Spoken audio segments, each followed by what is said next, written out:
who I am and what I do and why I do it, basically.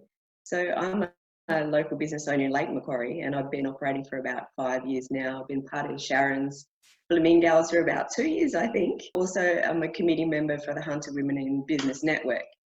We were living up in the Northern Territory working for a large mining corporation until the day we were all told that we were made redundant, and myself and half the town were told that we'd have to leave, that we lost our jobs.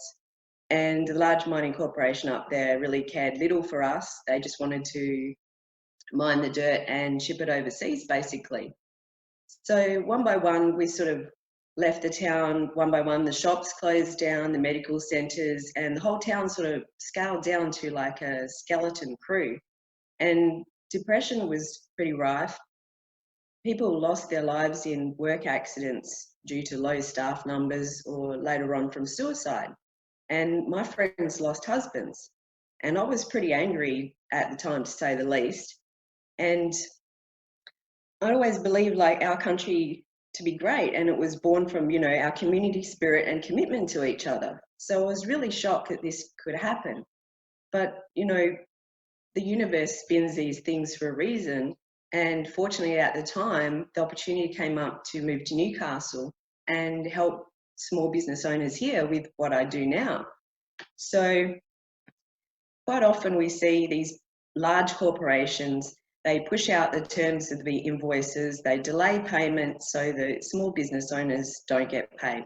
And too often we see people, you know, worried, sick, they can't sleep at night, wondering how they're going to overcome their cash flow hurdles.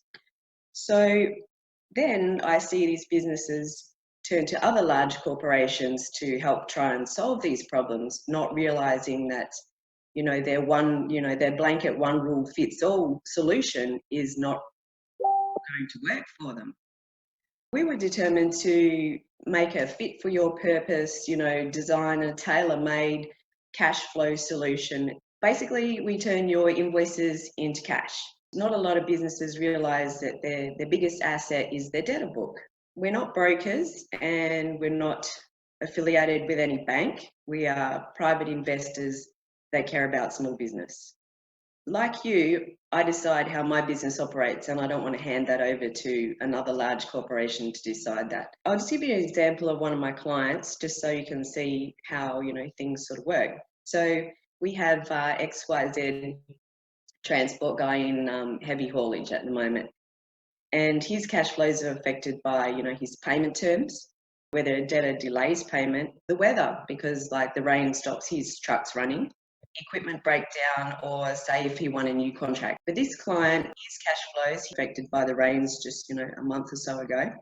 And so the only payments that he had coming in were end of month plus 45 days. He needed to pay his workers. So what he did with us, he selected an invoice from a reliable payer. He didn't need the full amount of the invoice, so he just elected how much percentage he wanted paid, and we just paid him for that. And he also selected an invoice that suited his timing needs. He controls the cost of the finance based on the invoice length. He knows that he doesn't need to use any property security with us, and our relationship with him does not affect any of his financial arrangements that he already has in place. He only used us twice the year before, and so really he only uses us when he needs to, so he doesn't have to pay for every invoice. We are giving him complete control over when he gets paid. And that for a small business owner is a really effective tool to take control back. And that's what I'm all about, helping small business owners take control back.